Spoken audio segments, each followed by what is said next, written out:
যিনি আমাদেরকে সঠিক রাস্তা দেখান বা দেখিয়েছেন, অর্থাৎ মুহাম্মদ সাল্লাল্লাহু আলাইহি ওয়াসাল্লাম, তিনার প্রতি সকলে দরুদ পাঠ করি সাল্লাল্লাহু আলাইহি ওয়াসাল্লাম। আজকে আমরা কোরআন হাদিস শোনার জন্য আমরা এত বড় একটা আয়োজন করেছি, টাকা পয়সা খরচ করেছি, কিন্তু আমাদের অনেকের মনের ভিতরে এইটাই আছে যে অনেকজন তো মজলিসে আছে, আমি না গেলেও চলবে। এই মনোভাবটা যদি সকলের মধ্যেই থাকে তাহলে মজলিস তো পুরো ফাঁকা হয়ে যাবে। একজন বাদশা বা রাজা সে তার মন্ত্রীদেরকে একবার পরীক্ষা করার জন্য সমস্ত মন্ত্রীদেরকে বলছে, একটা কুয়া খুলেছে, গর্ত, কুয়া খুলে সকল মন্ত্রীদেরকে নির্দেশ দিয়েছেন রাজা যে তোমরা সকলে রাতের অন্ধকারে এক বালতি করে দুধ নিয়ে ওই কুয়ার মধ্যে ঢালবে। তো সকল মন্ত্রীগুলো রাতের মধ্যে ভাবছে যে রাতের অন্ধকার তো ঘুটঘুটে অন্ধকার, কে বা দেখতে যাচ্ছে আমি পানি ঢালছি না দুধ ঢালছি। তো সকল মন্ত্রীদের মনোভাব ছিল এটাই যে আমরা পানি ঢালবো, কেউ তো দেখতে পাচ্ছে না রাতের অন্ধকারে। তো সকালবেলা যখন রাজা কুয়াটা খুলে দেখছে, রাজা ভাবছে সকলেই মন্ত্রীগুলো ভালো হবে মনে হয়, দুধ ঢালার পরিবর্তে সকলে এক বালতি করে পানি ঢেলে চলে গেছে। এখানে রাজা বুঝতে পারলো যে আমার প্রজারা কেউ ভালো নয়, তারা সকলেই পরীক্ষায় ফেল করে গেল। তাহলে রাজা যখন সকালবেলা কুয়া খুলে দেখছে সমস্ত পানি ভর্তি, তো আমাদের জলসা মজলিস বা কোনো অন্যান্য দুয়ার মজলিস যখন হয় দেখা যায় দোকানপাটি সেখানে সব ভিড় রাস্তাঘাটে, কিন্তু যেটা মেন, যেটাকে কেন্দ্র করে আজকে এত বড় আয়োজন করা হয়েছে, সেখানে কিন্তু ওই কুয়ার মতন পানি পড়ে থাকে, শুধু ফাঁকা থাকে। তাই সকলকে আহ্বান করছি, অন্তত আমাদের বক্তব্য যদি নাও ভালো লাগে, বাইরের বক্তা যারা আসবে তাদের বক্তব্যটা শোনার চেষ্টা করব আমরা। তো যাই হোক, আমি আজকে সূরা কাহাফ নিয়ে আলোচনা করতে চাই। সূরা কাহাফ 15 পারার মধ্যে অবস্থিত এবং এই সূরা কাহাফ শাব্দিক অর্থ হলো গুহাবাসী। গুহাবাসী বলতে কয়েকজন যুবক গুহার মধ্যে আশ্রয় নিয়েছিল, তাদের গ্রাম থেকে পলায়ন করে তারা একটা গুহার মধ্যে আশ্রয় নিয়েছিল, সেই জন্য এই সূরার নামকরণ করা হয়েছে সূরা কাহাফ। আমরা জলসায় সাধারণত বক্তাদেরকে শুনি বা জলসা কমিটিদেরও উচিত প্রত্যেক জায়গায় যে যারা বক্তব্য করবে বক্তা ব্যানারে লিখে দেওয়া দরকার, বা বক্তার সঙ্গে আলোচনা করে তাদেরকে বলে বুঝিয়ে দেওয়া দরকার যে আপনার এই বিষয়ে আজকে বক্তব্য রাখতে হবে, টপিক নির্ধারিত করতে হবে। টপিক যখন নির্ধারিত না হয় তখন ঘেঁটে যায় বক্তব্য ঘেঁটে যায়। তাই টপিকের উপরে বক্তব্য করা খুবই মূল্যবান, করা দরকার বা উচিত। তো আমি আজকে টপিক বা সূরা বাছাই করেছি সূরা কাহাফ। এই সূরা কাহাফ একটা মাক্কি সূরা। কুরআনের মধ্যে 114টি প্রায় সূরা আছে। এই 114টির মধ্যে সূরার মধ্যে ভাগাভাগি করেছে আল্লাহ তাআলা। ভাগাভাগি বলতে আল্লাহ রাসূল সাল্লাল্লাহু আলাইহি ওয়াসাল্লাম কোথায় জন্মগ্রহণ করেছিলেন কারো জানা আছে কি? এত বড় মজলিস কারো জানা নেই নাকি? আল্লাহ রাসূল সর্বপ্রথম জন্মগ্রহণ করেন কোথায়? মক্কা নগরীতে, মক্কাতে। এগুলো তো আমরা জলসা শুনি, তবু কি মনে নেই আমাদের? এত জলসা শুনছি। তো যাই হোক, মক্কাতে আল্লাহ রাসূল জন্মগ্রহণ করেছেন, কিন্তু তারপরে আল্লাহ তাআলার নির্দেশে আল্লাহ রাসূল সাল্লাল্লাহু আলাইহি ওয়াসাল্লাম মক্কা থেকে মদিনায় হিজরত করেছেন। তো মক্কায় থাকাকালীন যত সূরা অবতীর্ণ হয়েছিল এটাকে বলা হয় মাক্কি সূরা, মানে মক্কায় অবতীর্ণ হয়েছে। এবং হিজরতের পরে আল্লাহর রাসূল মদিনায় গিয়ে পৌঁছেছে, তখন যত সূরা অবতীর্ণ হয় সেই সূরার নাম দেওয়া হয়েছে মাদানী সূরা। মাদানী মানে মদিনা শরীফ। মক্কা শরীফ মদিনা শরীফ আমরা জানি, তাহলে মক্কায় যে সূরাগুলো অবতীর্ণ হয় বা হয়েছে তাকে বলা হয় মাক্কি সূরা। আর মদিনায় গিয়েছে তখন যত আয়াত অবতীর্ণ হয়েছে সেগুলোকে মাদানী সূরা বলে। তো এই সূরাটা মক্কায় অবতীর্ণ হয়। অবতীর্ণ কেন হয়? আমরা জানি কুরআন 30টি পারা, তাই তো? 30 পারার কুরআন এত একটা মোটা বই, আমাদের কাছে শুধু একটা বই। কুরআন একটা শুধু সাধারণ একটা বুক বই, কিন্তু পৃথিবীর কাছে একটা বই নয়। আমরা এই কুরআনের কোনো গুরুত্ব বুঝতে পারিনি। আমাদের প্রত্যেকের বাড়ির তাকে তাকে থাকে। কুরআন শুধুমাত্র একটা ধর্মগ্রন্থ নয়। কুরআনকে সারা বিশ্বেতে কি নামে চেনেন জানেন? সারা বিশ্বে কুরআনের নাম দেওয়া হয়েছে যারা বড় বড় সায়েন্টিস্ট, বৈজ্ঞানিক, সারা পৃথিবীতে কুরআনের নাম দেওয়া হয়েছে the most read book of the world. ইংরেজি শব্দ, এর অর্থ হচ্ছে বহু পঠিক একটা বই। পৃথিবীতে এমন কোনো বই নেই যেটা সর্বসময় পড়া হয় বা বেশি পড়া হয়। কুরআনই একমাত্র একটা এমন বই, আল্লাহ প্রদত্ত বই, যা এতবার পড়া হয়েছে অন্য কোনো ধর্মের গ্রন্থগুলো এতবার পড়া হয়নি। এবং এই কুরআনের দায়িত্ব আল্লাহ তাআলা নিজে নিয়েছেন, নিজে সংরক্ষণ করার দায়িত্ব নিজে নিয়েছেন। আমরা জানি যে পৃথিবীতে অনেকবার এরকম ঘটনা ঘটেছে, আমরা নিউজে দেখতে পাই যে অমুক জায়গায় কুরআনকে পুড়িয়ে দেওয়া হয়েছে। শুনি, কিন্তু একবার ভাবেন, যদি সারা পৃথিবীতে যত কুরআন আছে সমস্ত কুরআনগুলোকে যদি আগুনের মধ্যে পুড়িয়ে ছাড়খাড় করে দেওয়া হয়, তাহলে কি কুরআন পৃথিবী থেকে মুছে যাবে? মুছবে না। তার কারণ হলো আল্লাহ তাআলা মানুষকে হাফেজ বানিয়েছেন। আমরা জানি অনেক হাফেজ আছে পৃথিবীতে। এই হাফেজদের মাধ্যমে আল্লাহ তাআলা কুরআনকে সংরক্ষণ করেছেন। আল্লাহ তাআলা কুরআন কারীমের মধ্যে বলেছেন, ইন্না নাহনু নাযালনা যিকরা ওয়া ইন্না লাহু লাহাফিজুন, যে আমি কুরআনকে অবতীর্ণ করেছি এবং আমি এই কুরআনের সংরক্ষণের দায়িত্ব নিচ্ছি। তাহলে সারা পৃথিবী থেকে যদি কুরআনকে পুড়িয়ে ছাড়খাড় করে দেওয়া হয়, তবু কিন্তু কুরআন পৃথিবী থেকে মিটবে না। এটা আল্লাহ তাআলার একটা মুজিজা, অলৌকিক ঘটনা, যেটা কখনো ধ্বংস করার কোনো ব্যক্তির ক্ষমতা নেই। তো আমাদের কাছে কুরআন একটা শুধুমাত্র সাধারণ একটা বই, কিন্তু সারা পৃথিবীর কাছে একটা মহা একটা গ্রন্থ। কুরআন শুধুমাত্র খতম করার জন্য নয়।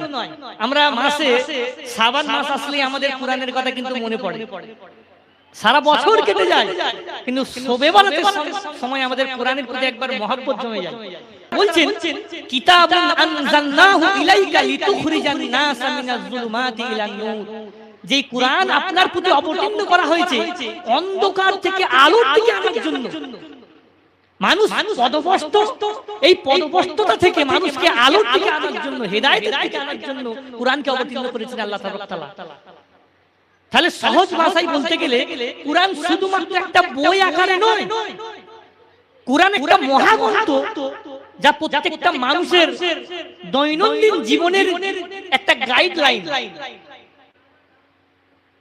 এই কুরআন অন্যান্য ধর্ম গ্রন্থের মতো নয়। এই কুরআনে আল্লাহ তাআলা শুরুতেই চ্যালেঞ্জ করেছেন যে যালিকাল কিতাবু লা রাইবা ফীহি, যে এই কিতাবের মধ্যে, এই বইয়ের মধ্যে সন্দেহ তো দূরের কথা, সন্দেহের অবকাশই নেই। অন্যান্য যারা বইয়ের লেখক তারা বইয়ের শেষেতে লেখা থাকে, দেখবেন যে ভুল ত্রুটি ক্ষমা করবেন। একজন লেখক যখন যে কোনো বই লেখে, শেষে লেখা থাকে ত্রুটি মার্জনা করবেন, ভুল হলে সেটা ক্ষমা করবেন। কিন্তু আল্লাহ তাআলা এমন একটি কিতাব অবতীর্ণ করেছেন আমাদের কাছে, আমাদেরকে দিয়েছেন, যে শুরুতেই চ্যালেঞ্জ করেছেন যে এই কিতাবের মধ্যে কোনো সন্দেহের অবকাশই নেই। পৃথিবীর মধ্যে এতদিন পর্যন্ত বা কিয়ামত পর্যন্ত যত লেখক লিখবেন বই, তারা কোনোদিন এই চ্যালেঞ্জটা করতে পারবে না যে আমার বইয়ের মধ্যে কোনো ভুল নেই। কিন্তু আল্লাহ তাআলা এমন একটি আমাদের মাঝে কিতাব পাঠিয়েছেন যার মধ্যে ভুলের অবকাশই নেই। একটা ছোট্ট একটা ঘটনা, মামুনুর রশিদ বলে একজন বাদশা ছিলেন। মামুনুর রশিদ তিনি একজন বড় আলেমও ছিলেন, বিখ্যাত আলেম।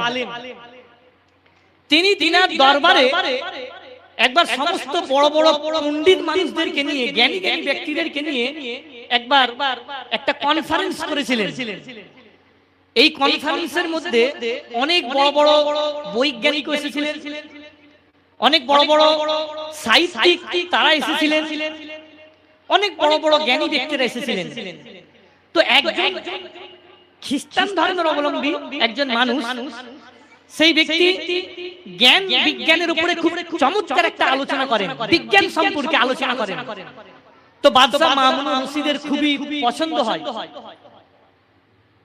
তিনার যখন বক্তব্যটা পছন্দ হয়, ওই খ্রিস্ট ধর্মের একজন ব্যক্তিকে, যে বক্তব্য দিচ্ছিলেন, তিনাকে বলছেন যে আপনাকে ইসলাম ধর্ম গ্রহণ করার জন্য আপনাকে দাওয়াত দিচ্ছি, বা আপনাকে কিছু আমি হাদিয়া দিচ্ছি, পুরস্কারে পুরস্কৃত করলাম আপনাকে, আপনার বক্তব্য আমাকে খুব ভালো লেগেছে।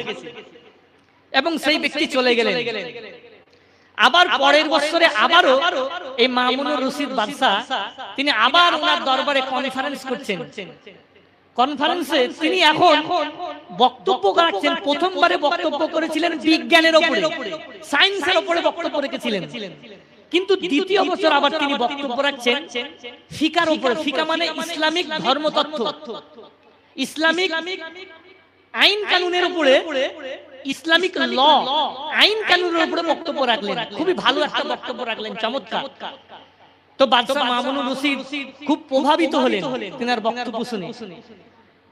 তিনি বলছেন, একটু মনোযোগ দেবেন, তিনি ওই খ্রিস্ট ধর্মের লোককে বলছেন যে আপনি তো এর আগের বছরে বিজ্ঞানের উপরে আলোচনা করেছিলেন, তখন আমি আপনাকে ইসলামের দাওয়াত দিয়েছিলাম, আপনি গ্রহণ করেননি। কিন্তু এই বছরে আপনি জ্ঞান বিজ্ঞান এত কিছু ছেড়ে আপনি ইসলামের আইন কানুন ব্যবস্থা নিয়ে কেন আলোচনা করলেন? আপনি কি ইসলাম ধর্ম গ্রহণ করেছেন? তখন বলছেন, তখন আমি খ্রিস্টান ছিলাম, এখন আমি ইসলাম ধর্ম গ্রহণ করেছি। তখন মামুনুর রশিদ তিনি বলছেন ওই ব্যক্তিকে যে আপনি ইতিপূর্বে, মানে এর আগের বছরে যখন আপনাকে ইসলামের বিষয়ে দাওয়াত দিয়েছিলাম, আপনি তো গ্রহণ করলেন না। এই বছরে আপনি নিজে নিজে কিভাবে ইসলাম ধর্ম গ্রহণ করলেন? এর প্রেক্ষাপটটা কি, এর কারণটা কি? আপনি কিভাবে ইসলামের উপরে এত প্রভাবিত হয়েছেন? আপনার ঘটনাটা আমি শুনতে চাই। তখন ওই খ্রিস্টান ধর্মের লোকটি বলছেন যে আমি একজন লেখক, আমি লিখি, বই লিখি, সেটা নিয়ে আমি বাজারে চড়া দামে বিক্রি করি। সমস্ত ধর্মগ্রন্থ থেকে কোট করে নিয়ে আমি একটা বই লিখি। তো আমি সর্বপ্রথম ইহুদি ধর্মের একটা ধর্মগ্রন্থ আছে তাওরাত, যেটা হযরত মুসা আলাইহিস সালামের উপর অবতীর্ণ হয়। তো তাওরাতের কিছু অংশ তিনি কপি করলেন একটা বইয়ের মধ্যে, নকল করলেন, এবং নকল করার পরে কিছু নিজে থাকতে কিছু বাড়তিও কিছু লিখলেন, নিজের মন গড়া কিছু লিখলেন। তো তিনি ইহুদি ধর্মের যেখানে ইবাদতখানা, যেরকম আমাদের মসজিদ আছে তেমন ইহুদি ধর্মের ইবাদতখানা আছে, সেখানে গিয়ে তিনি চড়া দামে বিক্রি করছেন। নামাজের শেষে বা কোনো ইবাদতের পরে মসজিদের গেটে ওই বইগুলো বিক্রি করছেন। তো উনি বলছেন যে আমি দেখছি ওই ইহুদি ধর্মের লোকেরা তারা খুব আগ্রহ সহকারে ওই বইগুলো কিনছে। তারপরের বারে আমি খ্রিস্টান ধর্মের বই, বাইবেল আমরা চিনি তো, যেটা তৎকালীন যুগে ছিল ইনজিল, হযরত ঈসা আলাইহিস সালামের উপরে অবতীর্ণ হয়েছিল, কিন্তু বর্তমান যুগে এটার নাম হয়েছে বাইবেল। এটা খ্রিস্টান ধর্মের একটা গ্রন্থ, যেরকম আমাদের কুরআন, সেরকম ইহুদি খ্রিস্টান ধর্মের ধর্মগ্রন্থ হলো বাইবেল। তো তিনি বলছেন আমি বাইবেল থেকে কিছু কপি করলাম, বইয়ের মধ্যে আমি লিখলাম এবং আমার মন গড়াও কিছু তাতে শামিল করলাম, তাতে কিছু অ্যাড করলাম। তখন দেখছি চার্চের মধ্যে গিয়ে, মানে আমাদের যেরকম মসজিদ, খ্রিস্টান ধর্মের ইবাদতখানার জায়গার মধ্যে চার্চ, ওই চার্চে গিয়ে আমি ওই বইগুলো বিক্রি করতে শুরু করলাম। তো তখন তিনি বলছেন আমি দেখছি খ্রিস্টান ধর্মের লোকেরা খুব আগ্রহ সহকারে ওই বইগুলো কিনছে, কিন্তু তার পরের বারে আমি কুরআনের কিছু কপি করলাম, কুরআন থেকে কিছু সূরা কিছু আয়াত নিয়ে বইয়ে লিখতে শুরু করলাম। তারপরে আমি নিজে থেকে কিছু আয়াত বানিয়ে নিলাম। কুরআনের আয়াত কি বানানো যাবে? কোন ব্যক্তির এরকম ক্ষমতা আছে কি যে কুরআনের আয়াত নিজে থেকে বানাবে? কোন মানুষের আছে তো ক্ষমতা হয়নি যে কুরআনের আয়াতকে বানাবে, কারণ এটা আল্লাহ প্রদত্ত একটা কিতাব, যেখানে আল্লাহ তাআলা বলেছেন এটা ভুল হবার কোনো অবকাশই নেই। সেখানে কোনো মানুষ এরকম পৃথিবীতে নেই যে কুরআনের মধ্যে অ্যাড করবে নিজে থাকতে।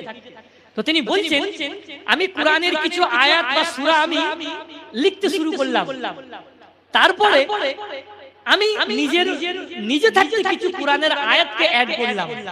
তো তখন ইসলাম ধর্মের মসজিদে গিয়ে যখন নামাজ শেষে আমি বিক্রি করার জন্য দাঁড়িয়ে আছি, তখন ইসলাম ধর্মের লোকেরা বড় বড় যারা হাফেজ আছে, মাওলানা আছে, তারা যখন বইটা কিনছে তখন বইটা পৃষ্ঠা উল্টে উল্টে দেখছে, তো দেখছি এর মধ্যে তো গড়বড় আছে, ভুল আছে। কারণ যারা আমরা জানি, মনে করেন সূরা ফাতিহা আলহামদুলিল্লাহি রাব্বিল আলামিন, তারপরে আর রহমানির রহিম, তো যদি আমি মালিক ইয়াউমিদ্দিন বলি এটা ভুল, তো একটা আয়াত ছেড়ে যাচ্ছে। বা যদি আমি নিজে থাকতে অন্য কোনো আয়াত বানাই তখন তো সবাই ধরে ফেলবে। তো তখন উনি বলছেন যে ইসলাম ধর্মের লোকেরা বইগুলোকে দেখছে, দেখার পরে যখন ভুলগুলো বুঝতে পারছে যে এটা তো কুরআনের আয়াত নয়। একজন হাফেজ, আপনি যখন কোন একটা সূরা পড়তে শুরু করবেন, একজন হাফেজের কাছে আপনি ধরা পড়ে যাবেন যে আপনি ভুল বলছেন না ঠিক বলছেন।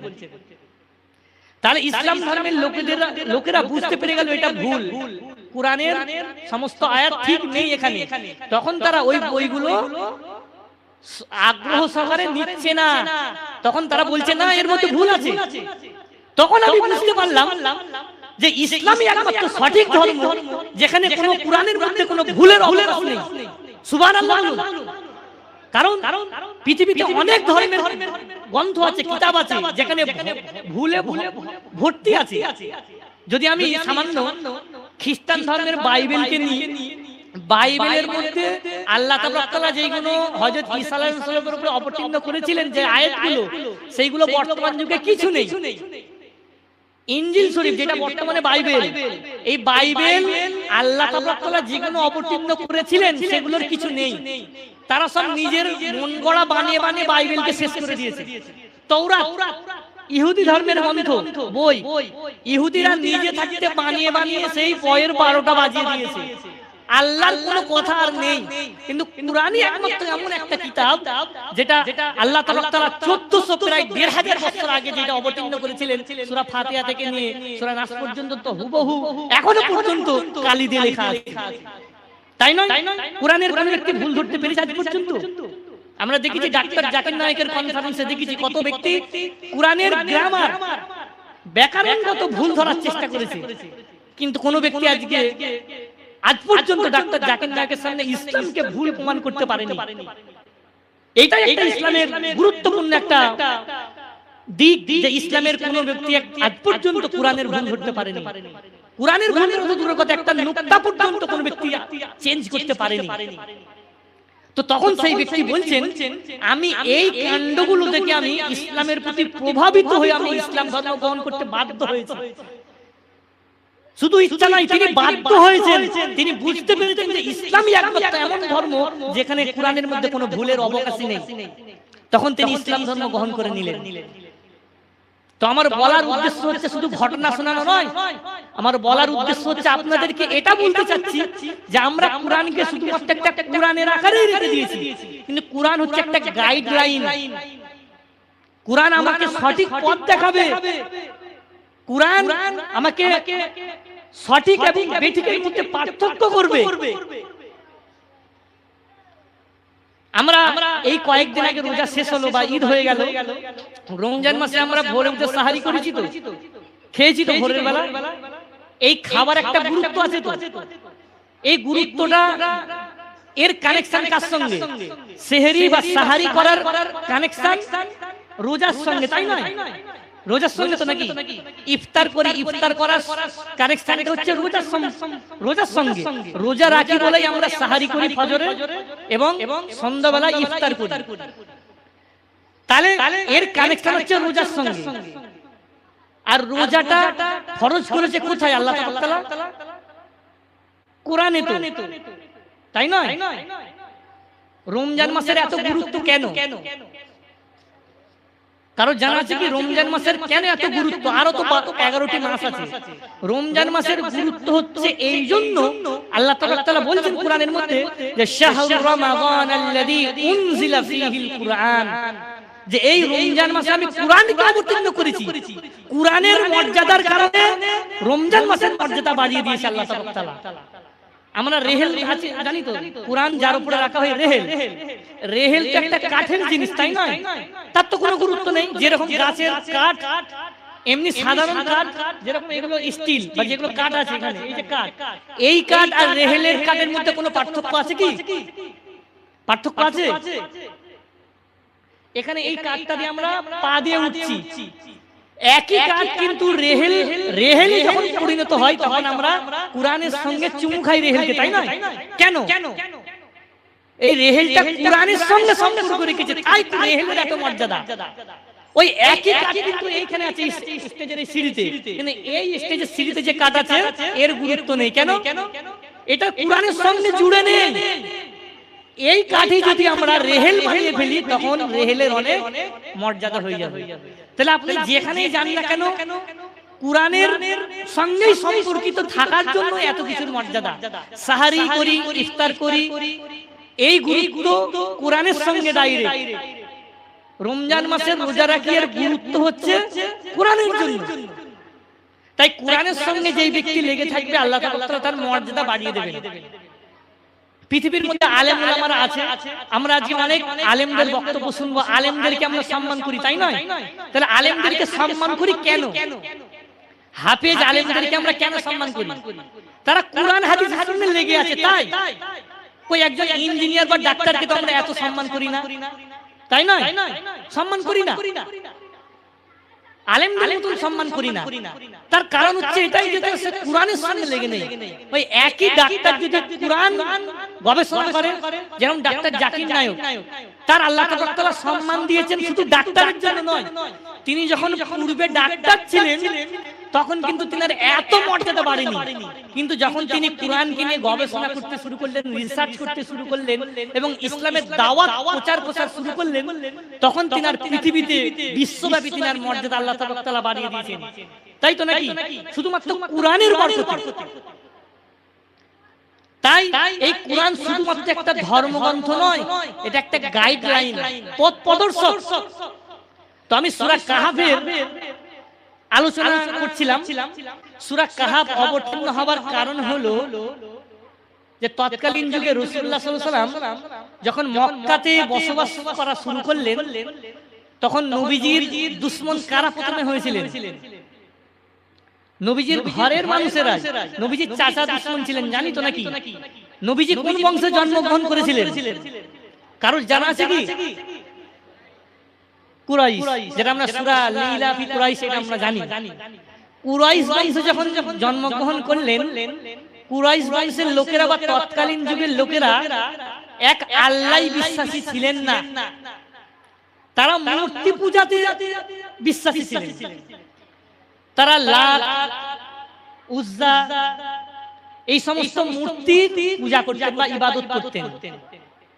কিন্তু নবীজি যখন পৃথিবীর মধ্যে আগমন করলেন তখন তিনি তাওহীদের দাওয়াত দেওয়া শুরু করলেন। তাওহীদ মানে একত্ববাদ, আল্লাহ তাআলার দাওয়াত দেওয়া শুরু করলেন। তখন তিনি কলমার যখন দাওয়াত দিতে শুরু করলেন যে লা ইলাহা ইল্লাল্লাহ মুহাম্মাদুর রাসূলুল্লাহ সাল্লাল্লাহু আলাইহি ওয়াসাল্লাম, যে আল্লাহ ছাড়া কোনো উপাস্য নেই, আল্লাহ ছাড়া ইবাদতের যোগ্য কেউ নেই, তখন তারা বুঝতে পারল যে আমাদের দিনের 12টা বেজে যাচ্ছে। তখন বড় বড় লিডাররা ছিল, আবু জেহেল, উতবা, সাইবা। তখন তারা বুঝতে পারলো, তারা কিন্তু কলমার গুরুত্ব বুঝতো। আমরা যেরকম কলমা শুধু জিকির নিয়ে পড়ে আছি, লা ইলাহা ইল্লাল্লাহ, লা ইলাহা ইল্লাল্লাহ, খালি জিকির, কিন্তু কলমার সঠিক অর্থ আমরা আজ পর্যন্ত বুঝতে পারলাম না। কলমা মানে শুধু কি এটা লা ইলাহা ইল্লাল্লাহ, যে আল্লাহ ছাড়া কোনো ইবাদতের যোগ্য নয়, এটাই কি? কলমার অনেক ব্যাপক অর্থ আছে। ইবাদতের যোগ্য কেউ নয়, আইনদাতাও কেউ নয়। আইনদাতা শুধুমাত্র আল্লাহ তাআলা, অন্য কোনো ব্যক্তি নয়। আজকে ভারতবর্ষের মুসলিমদেরকে প্রশ্ন করা হয়, দেখবেন মিডিয়ার মধ্যে, যে আগে কুরআন না আগে আমাদের কি বলে সংবিধান, প্রশ্ন করা হয়। তো অনেকজন এরকম উত্তর দেয় যে আগে সংবিধান। এটা বলাও ভুল হবে না, কারণ আমি যদি আগে সংবিধান বলি, সংবিধান তো এটা আমাকে মানা করেনি যে যে যার ধর্ম সে তার পালন করবে, এটা তো মানা করেনি। মানা করেছে কি? সংবিধানে স্পষ্ট লেখা আছে যে যে যার ধর্ম সে তার পালন করবে, তাই নয়? আর যদি আমি এটাও বলি যে আগে আমার কুরআনও তো আমাকে বাধা দেয়নি যে যেই দেশে থাকবে সেই দেশের লঙ্ঘন করবে না, নিয়ম কানুনকে লঙ্ঘন করবে না, এটা তো আমাদের কুরআনে নেই। কুরআনে আছে কি? কুরআনে আছে কি আমি আমার ধর্ম পালন করব শান্ত সুষ্ঠুভাবে, আপনি আপনার ধর্ম পালন করবেন, যে যার ধর্ম তার কাছে, যে যার কালচার সে তার কাছে, কেউ কারোর বিরোধিতা করবে না। তাহলে প্রথম যদি আমি বলি আমার সর্বপ্রথম সংবিধান, এটা বলাও ভুল হবে না, কারণ সংবিধান আমাকে পারমিশন দিয়েছে যে আমি আমার ধর্মকে আমি পালন করতে পারি।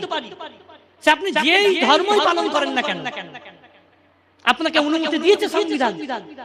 আর আমাকে কুরআনও অনুমতি দিয়েছে যে আপনি ইসলাম ধর্ম গ্রহণ করেছেন, ঠিক আছে, অন্য ধর্মের প্রতি কোনো অত্যাচার করা যাবে না। কিন্তু আজকে পশ্চিমা মিডিয়া বা যারা গদি মিডিয়া বলে আমরা চিনি, তারা ইসলামকে অপপ্রচার করছে, ইসলামের নামে বদনাম করছে। কি বদনাম করছে? যে কুরআনে একটা আয়াত আছে যেটা যুদ্ধের সময় অবতীর্ণ হয়েছে, তারা ওই আয়াতকে নিয়ে মিডিয়াগুলো ভিডিওগুলোকে কেটে কেটে এরকম হেডিং এ লিখছে যে ইসলাম ধর্মের জিহাদ। আমরা জানি তো জিহাদ মানে এটা নয় যে কাটাকাটি হানাহানি, এটা কখনো নয়। জিহাদ একটা আরবি শব্দ যার শাব্দিক অর্থ হলো চেষ্টা, প্রচেষ্টা করা। আমি আপনাদের সামনে বক্তব্য করছি, আপনাদেরকে আমার সাধ্য মতন বোঝাবার চেষ্টা করতে হবে, এটা একটা জিহাদ। কিন্তু পশ্চিমা মিডিয়া, আমাদের ভারতের গদি মিডিয়া বলে যাদেরকে আমরা চিনি, তারা ইসলাম ধর্মকে নিয়ে অপপ্রচার করছে যে ইসলাম ধর্ম মানেই শুধু টেররিস্ট, ইসলাম ধর্ম মানেই শুধু খুনোখুনি, ইসলাম ধর্ম মানেই অন্য ধর্মের প্রতি অত্যাচার অনাচার, এটা কখনো নয়। আল্লাহ রাসূল সাল্লাল্লাহু আলাইহি ওয়াসাল্লাম হাদিসের মধ্যে বলেছেন যে মান লাম ইয়ারহামুন নাসা লা ইয়ারহামুল্লাহ। আল্লাহ রাসূলের একটা বাণী, আল্লাহ রাসূল এখানে বলছেন যেই ব্যক্তি অন্যের প্রতি দয়া করলো না, যেই ব্যক্তি অন্য মানুষের প্রতি দয়া করলো না, এখানে আল্লাহ রাসূল বলতে পারতেন এটা যে যেই ব্যক্তি মুসলিমের প্রতি দয়া করলো না, এখানে মুসলিম শব্দ ব্যবহার করেননি। আল্লাহ রাসূল বলছেন মাল্লাম, যেই ব্যক্তি ইয়ারহামুন নাস, নাস শব্দের অর্থ হচ্ছে মানুষ, যেই ব্যক্তি মানুষের প্রতি দয়া করলো না সেই ব্যক্তির প্রতি আল্লাহও দয়া করলো না। তাহলে মানুষ বলতে কি বোঝায় আমরা? মানুষ বলতে খালি মুসলিম? বলুন একটু। মানুষ বলতে যে কোনো ধর্মের মানুষ হতে পারে না, হোক না কেন, সেই হিন্দু ভাইরা হতে পারে, খ্রিস্টান ধর্মের ভাইরা হতে পারে, ইহুদি ধর্মের ভাইরা হতে পারে, যে কোনো ধর্মের অবলম্বী হতে পারে। আল্লাহ রাসূল বলেন যে ব্যক্তি মানুষের প্রতি দয়া করলো না, আল্লাহও তার প্রতি দয়া করলো না। তাহলে যেই ব্যক্তিটি মানুষের প্রতি অত্যাচার অনাচার করতে নিষেধ করেছেন, সেই ব্যক্তি মানুষকে বিনা কারণে হত্যা করার কথা বলবেন কি? বলতে পারে কি? বলতে পারেন না। আমরা হাদিসের মধ্যে অনেক ঘটনা শুনেছি যেখানে আল্লাহ রাসূল সাল্লাল্লাহু আলাইহি ওয়াসাল্লাম অন্যের ধর্মের প্রতি, লোকের প্রতি কতটা শ্রদ্ধা সম্মান করতেন, অন্যের ধর্মের প্রতি কতটা সম্মান করতেন অন্য ধর্মের লোকের প্রতি। আমরা জানি অনেক বিখ্যাত ঘটনা আছে যেখানে আল্লাহ রাসূল ইহুদি যারা ইসলামের চরম শত্রু তাদেরকেও আল্লাহ রাসূল সাল্লাল্লাহু আলাইহি ওয়াসাল্লাম কিন্তু মানুষ হিসাবে তাদেরকে ভালোবেসেছেন। তো যাই হোক, এই সূরাটি অবতীর্ণ হওয়ার কারণ হলো যখন রাসূলুল্লাহ সাল্লাল্লাহু আলাইহি ওয়াসাল্লাম ইসলামের দাওয়াত দেওয়া শুরু করলেন মক্কার মধ্যে, যে তোমরা কুরাইশের লোকেরা তোমরা যেই সমস্ত মূর্তিদের ইবাদত উপাসনা করছো সে তো কোনো উপকার বা অপকার করতে পারে না। মনে করেন আমি এখন হাত দিয়ে কাঠের একটা পুতুল বানিয়েছি, পুতুল বানিয়ে আমি তার কাছ থেকে সাহায্য চাচ্ছি, সে আমার কোনো সাহায্য করতে পারবে? পারবে না। সে না আমার উপকার করতে পারবে না অপকার করতে পারবে। তো তাদেরকে আল্লাহ রাসূল এই দাওয়াত দিচ্ছেন যে আমার কুরাইশ বংশের লোকেরা, হে মক্কাবাসীরা, তোমরা যেই রবের ইবাদত করছো সে কিন্তু প্রকৃতপক্ষে ইবাদতের যোগ্য নয়। তোমরা এক আল্লাহ তাআলার ইবাদত করো, যিনি তোমাদেরকে সৃষ্টি করেছেন, যিনি তোমাদেরকে মায়ের পেট থেকে দুনিয়ার মধ্যে এনেছেন, তার তোমরা ইবাদত করো। তখন মক্কাবাসীরা তারা ভাবছে যে ইসলাম ধর্মের কিছু কথা কিন্তু তাওরাত বা জাবুর বা ইনজিল, যেটা আমরা বাইবেল বলি, একটু আগে যেটা বলছিলাম, আল্লাহ রাসূল যে পৃথিবীর মধ্যে আগমন করবেন এই ইঙ্গিত কিন্তু এর আগে বহু কিতাবে কিন্তু লেখা ছিল। যেরকম ইনজিল যেটা বাইবেল বর্তমানে আছে, এই বাইবেলের মধ্যেও ইঙ্গিত ছিল যে মুহাম্মদ সাল্লাল্লাহু আলাইহি ওয়াসাল্লাম একজন আসবেন পৃথিবীর মধ্যে শেষ নবী হিসাবে। তাওরাতের মধ্যেও ছিল। তাওরাত মানে হচ্ছে ইহুদিদের কিতাব। ইহুদি কাদের বলে চিনি তো নাকি? ইহুদি কাদের বলে চিনি আমরা? কাদেরকে বলে ইহুদি? কারো জানা আছে? যদি জানা না থাকে বলুন, আমি বলছি, নালে না বুঝতে পারলে বেকার হয়ে যাবে বলা। না, ইসরায়েলদেরকে ইহুদি বলে এটা নয়, যাই বলার চেষ্টা করেছি, এটাই অনেক ব্যাপার। কথা হচ্ছে ইহুদি হচ্ছে হযরত মুসা আলাইহিস সালামের উম্মত বলে তারা দাবি করে, যেটা আমরা চিনি বানি ইসরাইল বলে। বানি ইসরাইল তৎকালীন যুগে মুসা আলাইহিস সালামের উম্মত, যেরকম আমরা হচ্ছি হযরত মুহাম্মদ সাল্লাল্লাহু আলাইহি ওয়াসাল্লামের উম্মত, তো তৎকালীন যুগে মুসা আলাইহিস সালামের অনুসারী তার উম্মতদেরকে বানি ইসরাইল বলা হতো। তো বানি ইসরাইল থেকে তাদের কয়েকটা সন্তান ছিল, 12টা। তাদের নাম ইয়াহুদ ছিল, একজনের নাম ইয়াহুদ ছিল। সেখান থেকে ইহুদি ধর্ম বা ইহুদি ব্যক্তি, যেটা বর্তমান যুগে ইসরায়েলে বসবাস করছে তারা, তাহলে ইহুদি তারা মুসা আলাইহিস সালামের উম্মত বলে এখনো দাবি করে। তারা কিন্তু মুহাম্মদ সাল্লাল্লাহু আলাইহি ওয়াসাল্লামকে মানে না। আমরা যেরকম শেষ নবী হযরত মুহাম্মদ সাল্লাল্লাহু আলাইহি ওয়াসাল্লামকে মানি, তারা কিন্তু এটা বলে যে আমাদের নবী মুসা আলাইহিস সালাম। আমরাও মুসা আলাইহিস সালামকে মানি তো নাকি?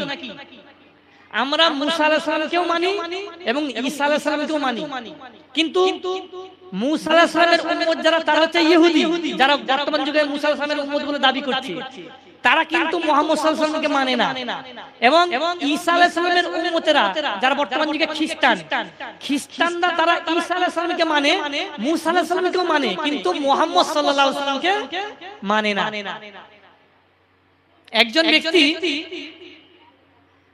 একজন মুসলিম ব্যক্তিকে প্রশ্ন করছে, সে সম্ভবত আলেম ছিলেন, তাকে প্রশ্ন করছেন, আচ্ছা এই যে তিনটি ধর্ম আমরা জানি, ইসলাম ধর্ম, খ্রিস্টান ধর্ম এবং ইহুদি ধর্ম, এই তিনটের মূল কিন্তু একই। বুঝে যাচ্ছে ব্যাপারটা? ইসলাম ধর্ম, খ্রিস্টান ধর্ম এবং ইহুদি ধর্ম, আমরা এটাকে যদি আমরা দেখি গিয়ে কিন্তু এক জায়গাতে গিয়ে দাঁড়ায়, সেটা হচ্ছে হযরত ইব্রাহিম আলাইহিস সালামের কাছে গিয়ে থাকে। ইব্রাহিম আলাইহিস সালাম তিনার থেকে এই তিনটি ধর্মে বিভক্ত হয়ে গেছে মানুষ। আমরা মুহাম্মদ খুলে খালে বলতে হবে, ভালো করে বুঝুন। ইব্রাহিম আলাইহিস সালামের দুটো সন্তান ছিল, একটা হচ্ছে হযরত ইসমাঈল আলাইহিস সালাম যে ইসমাইল আলাইহিস সালামকে ইব্রাহিম আলাইহিস সালাম জবাই করতে গিয়েছিলেন, জানি তো? বোঝা যাচ্ছে নাকি? আরেকটা হচ্ছে ইসহাক আলাইহিস সালাম, ইব্রাহিম আলাইহিস সালামের পুত্র।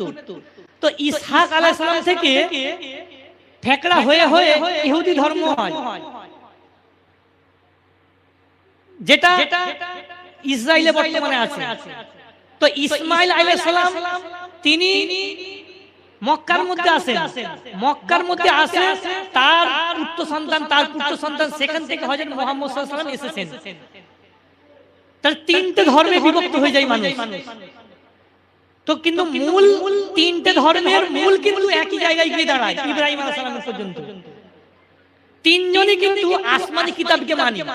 আমরা যেরকম আসমানি কিতাব কুরআনকে মানি, খ্রিস্টান ধর্মের লোকেরাও বাইবেলকে মানে, যেটা ইনজিল, এবং ইহুদি ধর্মের লোকেরা তারা হযরত মুসা আলাইহিস সালামের উপরে যে কিতাব অবতীর্ণ হয় তাওরাত, সেই তাওরাতের উপরে ঈমান আনে।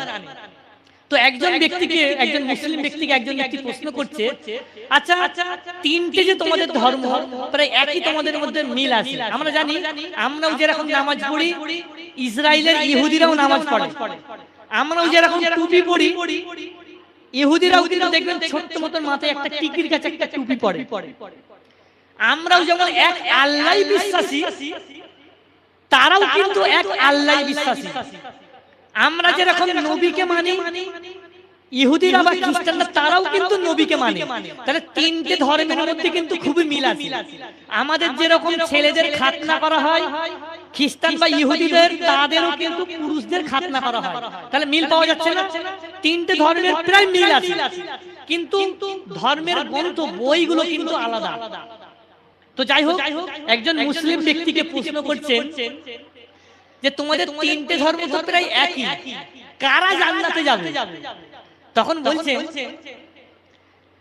যদি খ্রিস্টান ধর্মের লোকেরা জান্নাতে যায়, আমরা মুহাম্মদ সাল্লাল্লাহু আলাইহি ওয়াসাল্লামের উম্মত হয়ে আমরাও জান্নাতে যাব। কেমন ভাবে? তারা হযরত ঈসা আলাইহিস সালামের উম্মত, তারা হযরত ঈসা আলাইহিস সালামের উপরে ঈমান এনেছে, তারা হযরত মুহাম্মদ সাল্লাল্লাহু আলাইহি ওয়াসাল্লামকে মানে না। খ্রিস্টানরা মুহাম্মদ সাল্লাল্লাহু আলাইহি ওয়াসাল্লামকে মানে না, তারা শুধু ঈসা আলাইহিস সালামের উপরে ঈমান এনেছে। তাহলে তারা যখন জান্নাতে যাবে, তাদের নবীকে অনুসরণ করার কারণে হযরত ঈসা আলাইহিস সালামকে, আমরাও কিন্তু মুহাম্মদ সাল্লাল্লাহু আলাইহি ওয়াসাল্লামকে মানার সঙ্গে সঙ্গে ঈসা আলাইহিস সালামের উপরেও ঈমান এনেছি, তাই নয়? আমরা ঈসা আলাইহিস সালামকে মানি না? খ্রিস্টান ধর্মের নবী ঈসা আলাইহিস সালাম, কিন্তু তিনি আমাদেরও নবী। আমরা বলি কি যে 1 লক্ষ বা 2,24,000 পয়গম্বর বা নবী এসেছে, তাই তো? তাহলে আমরা 1 লক্ষ বা 2,24,000 নবীর মধ্যে ঈসা আলাইহিস সালাম একজন, তাই তো? আমাদের নবী আসার পূর্বে কোন নবী এসেছিলেন? কোন নবী? হযরত ঈসা আলাইহিস সালাম। তাহলে ঈসা আলাইহিস সালাম আমাদের একটা ঈমানের অঙ্গ। আমাদের ঈমানের অঙ্গ হচ্ছে প্রত্যেক নবীর প্রতি ঈমান আনা শর্ত। আমানতু বিল্লাহি, আমরা ঈমান এনেছি আল্লাহর উপরে, ও মালাইকাতিহি, এটা সপ্তম কলেমার মধ্যে আছে, সমস্ত ফেরেশতা মণ্ডলীর প্রতি ঈমান এনেছি, ও রুসুলিহি, এবং সমস্ত নবী রাসূলের প্রতি ঈমান এনেছি। তাহলে সমস্ত রাসূল নবীর মধ্যে ঈসা আলাইহিস সালাম আছে না নেই? আছে। তারা যখন জান্নাতে প্রবেশ করবে, আমরাও ঈসা আলাইহিস সালামকে মানার জন্য আমরাও জান্নাতে প্রবেশ করব। সুবহানাল্লাহ। এবং তিনি আরো উত্তর দিচ্ছেন, উত্তরটা কত চমৎকার আকারে দিচ্ছেন, একবার শুনুন।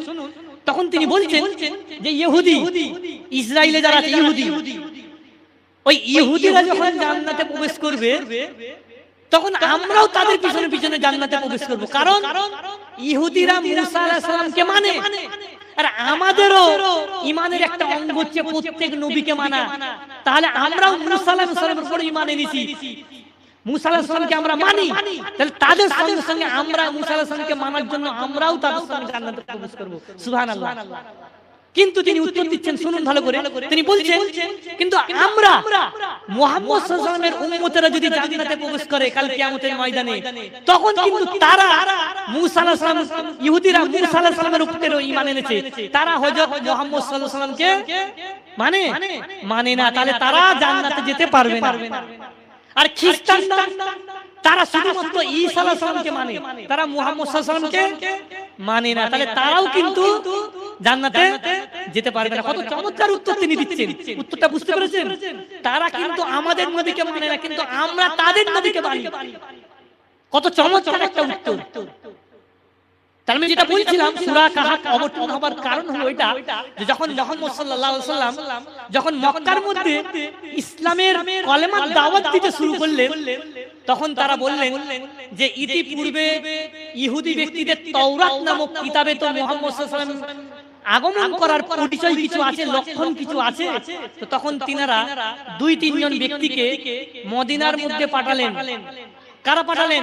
কুরাইশ বংশের কিছু বড় বড় লিডার নেতারা। তারা এটা যাচাই করার জন্য পাঠালেন যে আমাদের ঘরের ছেলে মুহাম্মদ তিনি কি সঠিক নবী না নবী নয়। তিনারা এটা প্রমাণিত করার জন্য মদিনার মধ্যে 2-3 জনকে পাঠালেন যে তোমরা ইহুদিদের আলেম, যাদেরকে রাবাই বলা হয়, আমাদের আলেম আমাদেরকে মাওলানা বলে, তো মাওলানা মুফতি, তাদের ইহুদিদের আলেমদেরকে বলা হয় রাব্বি বা রাবাই বলা হয়।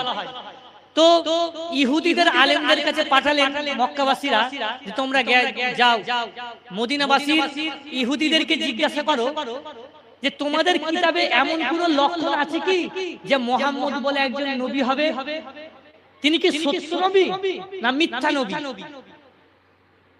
তখন ওই ইহুদি কয়েকজন আলেম তারা উত্তর দিচ্ছেন যে তোমরা মক্কায় গিয়ে দেখবে মুহাম্মদ সাল্লাল্লাহু আলাইহি ওয়াসাল্লামকে 3টি প্রশ্ন করবেন। এটা আমরা ভালো করে বুঝি। মদিনার ইহুদি ব্যক্তিরা মুহাম্মদ সাল্লাল্লাহু আলাইহি ওয়াসাল্লাম সত্যি নবী না মিথ্যা নবী, এটা প্রমাণিত করার জন্য 3টি প্রশ্ন করতে বললেন। মক্কাবাসীদের কাছে 3টি প্রশ্ন ছুড়ে দিলেন যে যাও তোমাদের ঘরের ছেলে মুহাম্মদ, যেটা নতুন দিন বলে আবিষ্কার করছে যে এক আল্লাহর ইবাদত করো তোমরা, আর কারোর ইবাদত উপাসনা করবে না, সে কি সত্য বলছে না মিথ্যা বলছে? এটা প্রমাণ করার জন্য 3টি প্রশ্ন করবে। সর্বপ্রথম মুহাম্মদ সাল্লাল্লাহু আলাইহি ওয়াসাল্লামকে জিজ্ঞাসা করবে যে 7 জন ব্যক্তি তারা বাড়ি ঘর ছেড়ে যে গুহার মধ্যে পাহাড়ের মধ্যে আশ্রয় নিয়েছিল সেই ঘটনা বলো। এই প্রশ্নটা প্রথমে ছুড়বে মুহাম্মদকে। সে যদি উত্তর দিতে পারে তাহলে তুমি ভাববে যে সে সত্য নবী, কোনো সন্দেহ নেই। দ্বিতীয় প্রশ্ন যুলকারনাইন, যেটা এই সূরার মধ্যেই আছে। যুলকারনাইন একজন বাদশা ছিলেন। পৃথিবীর মধ্যে আজ পর্যন্ত 3টি বাদশা এসেছিলেন যারা সারা পৃথিবীতে রাজত্ব করেছেন, তার মধ্যে একটা হচ্ছে যুলকারনাইন। এই যুলকারনাইনের ঘটনা সম্পর্কে মুহাম্মদকে জিজ্ঞাসা করবে।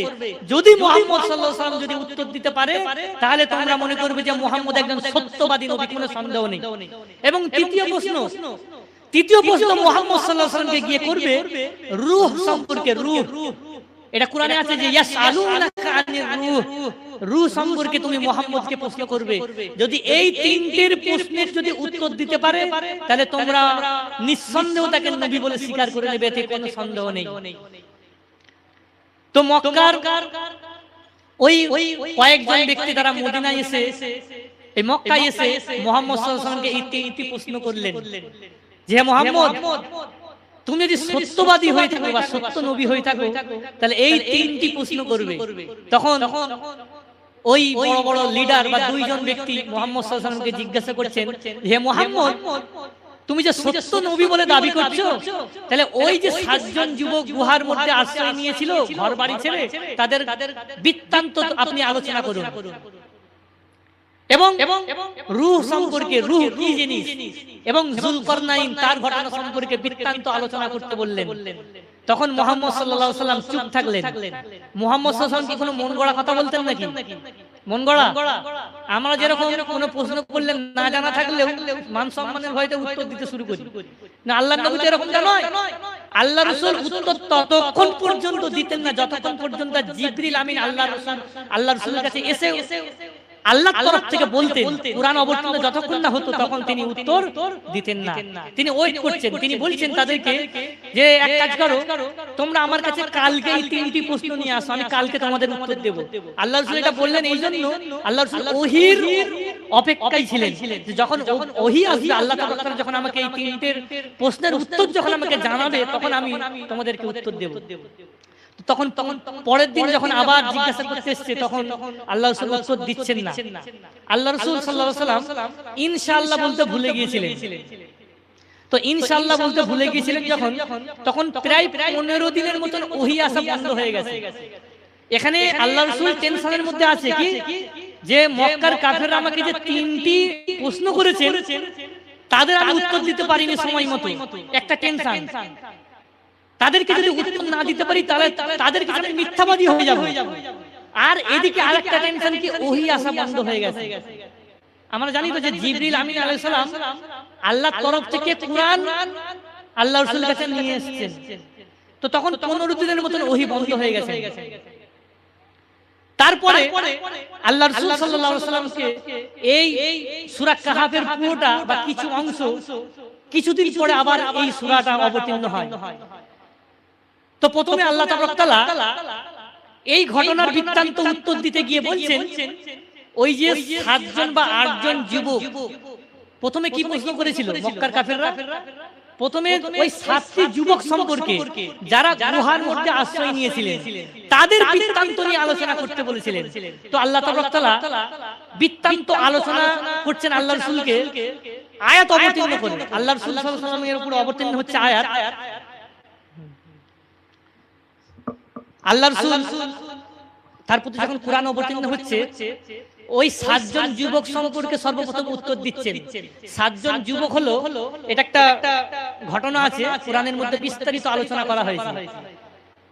এই গুহাবাসী, এই সূরার নামই হচ্ছে সূরাতুল কাহাফ।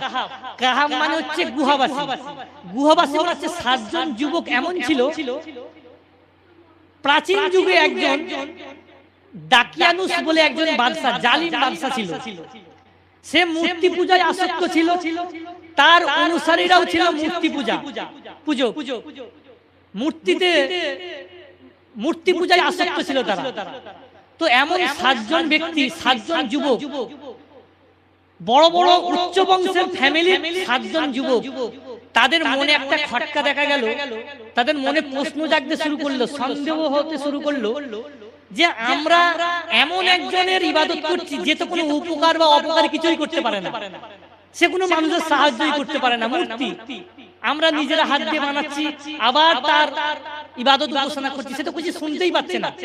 মূর্তির গায়ে যদি মাছি বসে সে তা তাড়াতে পারবে? তাড়াবার কোনো ক্ষমতা নেই। তাহলে আমরা এমন একজন ব্যক্তির ইবাদত করছি, বা আমাদের সমাজের লোকেরা এমন একজন ব্যক্তির ইবাদত করছে, সে তো নিজেকেই সাহায্য করতে পারে না। তাহলে আমরা তার কিভাবে ইবাদত করতে পারি? সে আসল ইবাদতের যোগ্য নয়। তো যখন মনে মনে যখন ঈমান আনছে আল্লাহ তাআলার প্রতি, তখন ওই দেশের বাদশা দাকিয়ানুস খবর পেয়ে যায় যে আমার অঞ্চলের বা আমার রাজ্যের কিছু মানুষ, কিছু যুবকেরা, তারা আমার ধর্ম থেকে সরে গিয়ে মুসলিম হচ্ছে, তারা এক আল্লাহই বিশ্বাসী হচ্ছে। তখন জানতে পারে, বাদশা জানতে পেরে তার দরবারে হাজির করেছে। বলছে, তোমাদের খবর কি? তোমরা আমাদের ধর্ম ছেড়ে দিয়ে তোমরা মুসলিম হচ্ছ, এক আল্লাহই বিশ্বাসী হচ্ছ, কি ব্যাপার? আমাদের ধর্মটা কি ভালো নয়? তোমাদের কি ব্যাপার? তাদেরকে এরকম সাবধান করা হলো যে তোমরা যদি আমাদের ধর্মেতে যদি ফিরে না আসো, তোমাদেরকে হত্যা পর্যন্ত করা হতে পারে। তো তখন তারা ফিরে গেলেন। তারা 7 জন, ওই 7 জন যুবক তারা একটা মেলার মধ্যে যাচ্ছিল। ওই দেশে একটা তৎকালীন যুগে মেলার প্রচলিত ছিল, জাহিলি যুগ। তখন মানুষ মূর্তি পূজায় আসক্ত ছিল, মূর্তি পূজা করত। তখন একটা মেলা হয় উৎসবের মতন। ওই 7 জন যুবক সমস্ত গ্রামের মানুষের সঙ্গে তারা উপস্থিত হয়। তো তখন তারা দেখছে এই মেলার মধ্যেও তো ওই মূর্তির পূজা করা হচ্ছে। আমরা দেখিনি সবসময় মেলাতেও পুজো করা হয়, পুজোর উপলক্ষে মেলা বা মেলার উপলক্ষে পুজো করা হয়, হ্যাঁ কি না মেলাতে? তো তখন গিয়ে দেখছে তাদের অন্তর বা তাদের মন মেনে নিচ্ছে না, মানতে পারছে না যেগুলো আমাদের সমাজের মানুষেরা পদভস্ত হচ্ছে। এক আল্লাহ ব্যতীত অন্য কারোর ইবাদত করার যেখানে কেউ যোগ্য নয়, সেখানে তারা মূর্তি পূজা করছে, কি ব্যাপার? তখন তারা 7 জন ব্যক্তি, তাদের অন্তরে ঈমান ছিল, তারা 7 জন ব্যক্তি একটা গাছের গোড়ায় 7 জন যুবক এক জায়গায় বসলেন এবং তারা একে অপরের সঙ্গে আলোচনা করছেন যে আচ্ছা ভাই বলো তো, তোমার এই কাজগুলো কি, তোমাদের এই কাজগুলো কর্মকাণ্ডগুলো কি ভালো লাগছে? যেখানে মানুষ মূর্খের মতো মূর্তি পূজা করছে, তারা তো মানতে পারছে না। আচ্ছা, আমাদের মধ্যে এখন কোন ব্যক্তি এখন যদি কেউ মূর্তি পূজা করে, আল্লাহকে বাদ দিয়ে যদি অন্য কোনো ব্যক্তির পূজা করে, আমরা মানবো? আমাদের অন্তর কি বলছে? যে আল্লাহই তো একমাত্র ইবাদতের যোগ্য, তাই নয়? তাই তো নাকি?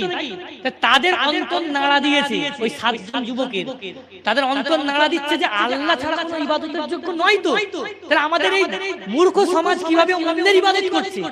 তারা একে অপরকে বলা পাওয়া করছে যে ভাই, এই বাদশা আমাদেরকে আগের দিনকে ডেকে একটা ধমকানি দিয়েছে যে তোমরা আমাদের ধর্মে ফিরে আসো, নাহলে তোমাদেরকে হত্যা করা হবে, তোমাদের ধর থেকে মুন্ডু আলাদা করে দেওয়া হবে, নচেত তোমরা আমাদের ধর্মে ফিরে আসো।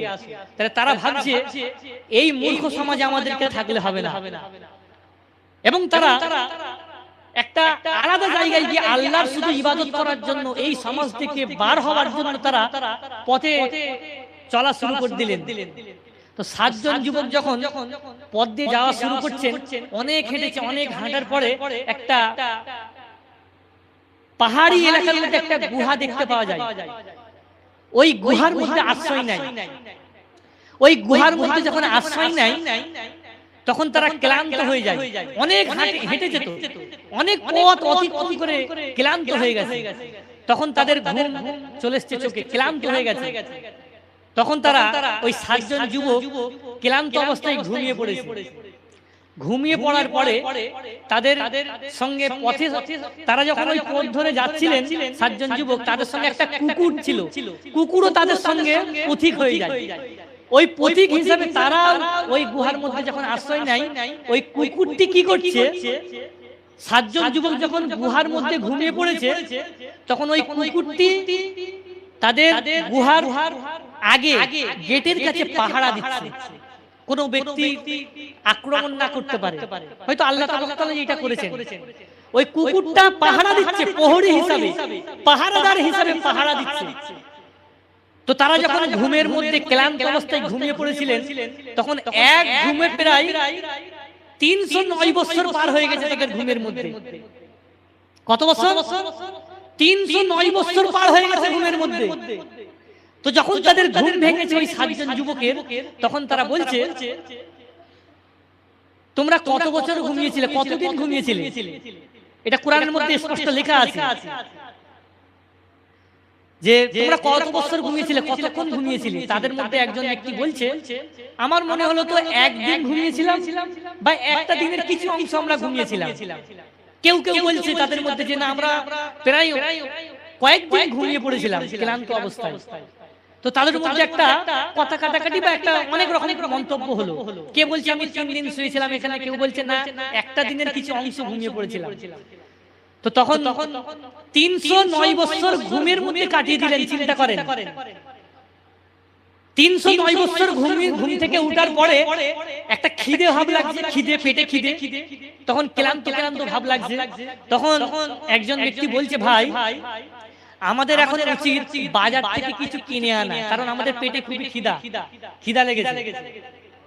তাহলে বাজারে যাও একজন ব্যক্তি কিছু টাকা পয়সা নিয়ে, আর তোমরা যে বাজারে যাবে সে গিয়ে দেখবে ভালো পবিত্র জিনিস, হারাম নয়, হারাম কোনো জিনিস নয়। চিন্তা করেন, সেই ব্যক্তি বলছে এত পেটে খিদে, সে বলছে বাজারে যখন কোনো জিনিস কিনবে, ক্রয় করবে, তখন যেন পবিত্র খাবার, হালাল খাবার হয়, সেটা কিনে আনবে।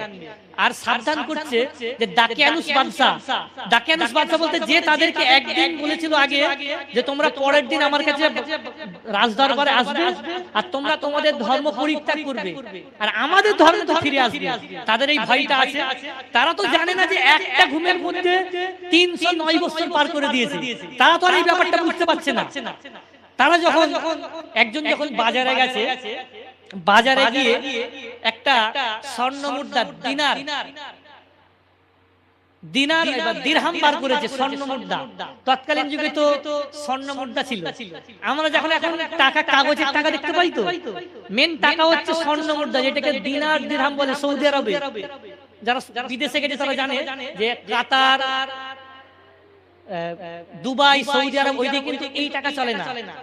আমাদের যেমন ভারতের রুপি চলে, ওখানে দিনার দিরহাম চলে, স্বর্ণ মুদ্রা, রূপো মুদ্রা চলে। তো তখন দিনার বার করেছে, ওই দিনার তো 309 বছর আগেকার দিনার। তখন ওই দাকিয়ানুস বাদশার ছবি ওই টাকার মধ্যে, দিনারের মধ্যে ছিল। তখন যেরকম আমাদের টাকার মধ্যে কার ছবি আছে? গান্ধীজি। তাহলে এর পরবর্তী যখন যুগ আসবে, তখন হয়তো গান্ধীজির টাকাতে গান্ধীজির ছবি নাও থাকতে পারে, হ্যাঁ কি না? তাহলে তখনকার মানুষেরা গান্ধীজির ছবি দেখে তো বলবে যে এইটা তো এখনকার টাকা নয়। দোকানদাররা বলবে এটা তো এখনকার টাকা নয়, এটা তো অনেক যুগের টাকা, এটা তো এখন মানে ব্যান্ড হয়ে গেছে, অচলতি, কোনো কাজে লাগবে না। তো ঠিক তদ্রূপ ওই ব্যক্তি যখন দাকিয়ানুস বাদশা, মানে তাদেরকে যে বাদশা হুঁশিয়ারি দিয়েছিলেন, সেই বাদশার ছবি ওই দিনারের মধ্যে যখন ছিল, তখন ওই একজন দোকানদার বলছে এই টাকা তো এখন চলে না, এই টাকা তো ব্যান্ড হয়ে গেছে, প্রায় 309 বছর আগেকার স্বর্ণ মুদ্রা, এটা তো এখনকার নয়। তখন সে সন্দেহবশত ওই ব্যক্তিকে বলছেন, আচ্ছা তোমার কাছে কি কোনো খাজানা আছে নাকি? খাজানা পেয়েছো? মাটির ভিতর থেকে খাজানা পেয়েছো? বলছে না তো, আমি তো কালকে ওই গুহার মধ্যে ঘুমালাম। সে তো আর জানে না যে 309 বছর পার হয়ে গেছে। সে বলছে আমি কিছুক্ষণ আগে বা কালকে আমি ঘুমিয়েছিলাম, আমার কাছে এই টাকাই তো কিছু টাকা ছিল, আমি আপনার কাছে কিছু কিনতে এসেছি, আপনি দিন, আপনি কেন অযথা আমাকে সন্দেহ করছেন? তখন সেই ব্যক্তি অনেক অন্যান্য দোকানদারকে নিয়ে বসেছে, বলে দেখো তো এই টাকাটা চিনতে পারছো কি, এই স্বর্ণ মুদ্রাটা? তখন তো কেউ ব্যক্তি চিনতে পারছে না। 300 বছর মানে কি? একটা যুগ, দুটো যুগ, যুগ নয়, প্রায় 3 শতাব্দী। শতাব্দী মানে 100 বছর হলে কমপ্লিট একটা শতাব্দী বলে, যেরকম 12টি যুগ কমপ্লিট হলে একটা যুগ বলে। তাহলে 100 বছর পার হলে একটা শতাব্দী বলে। তাহলে 309 বছর মানে কত শতাব্দী হচ্ছে? 3 শতাব্দী। 3 শতাব্দী প্লাস 9 বছর পার হয়ে গেছে। কেউ টাকাটাকে, স্বর্ণ মুদ্রাটাকে কেউ চিনতে পারছে না, কারণ তখনকার টাকা নয় তো। তখন তৎকালীন যুগে যখন বাদশা ছিল, তার কাছে নিয়ে গেছে এই যুবককে যখন এই বাদশার কাছে নিয়ে গেছে, তখন ওই বাদশা বলছে, আচ্ছা ভাই, তুমি কোথা থেকে এসেছো? তোমার বাড়ি কোথায়?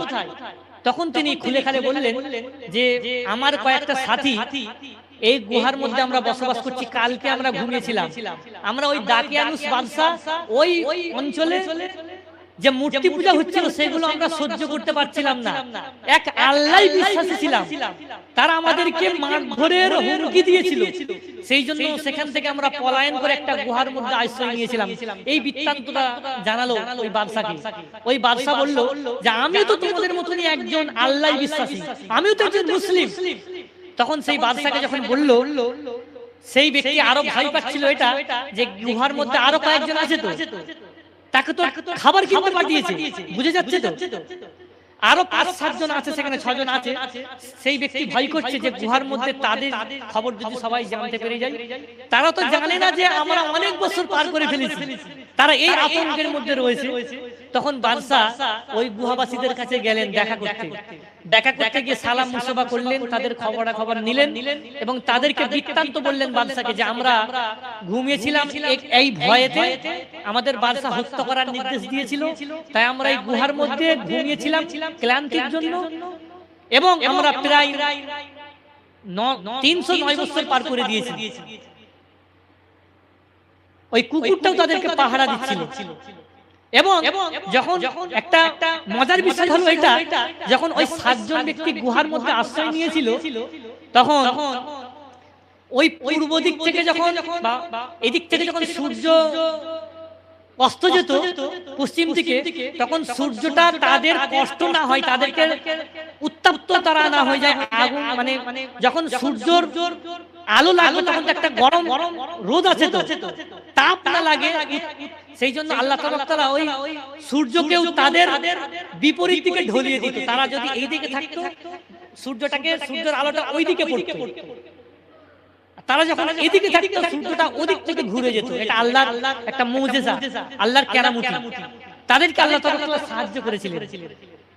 এই বৃত্তান্ত যখন জানানো, ওই বাদশাকে যখন জানানো হলো, বাদশা তাদেরকে সহযোগিতা করলেন এবং তাদেরকে একটা অফার দিলেন যে তোমরা আমাদের সঙ্গে বসবাস করতে রাজি আছো, আবার দ্বিতীয়বার একটা তোমরা নতুন একটা জীবন শুরু করো।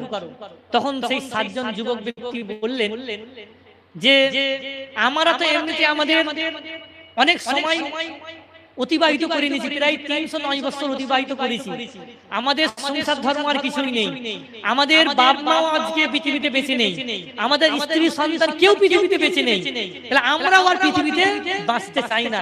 তারা আল্লাহ তাআলার কাছে যেতে রাজি, মানে তারা এই পৃথিবীতে বসবাস করতে চায় না, কারণ তারা আল্লাহকে সঠিক ভাবে চিনতে পেরেছে, তারা তাদের কলেমার মর্যাদা বুঝতে পেরেছিল, তারা তাদের ধর্ম, তাদের ধর্ম ইসলাম, বা তারা আল্লাহই বিশ্বাসী ছিল, তারা এই কলমার মর্যাদা বুঝতে পেরে তারা পৃথিবীতে আর থাকতে রাজি নয়।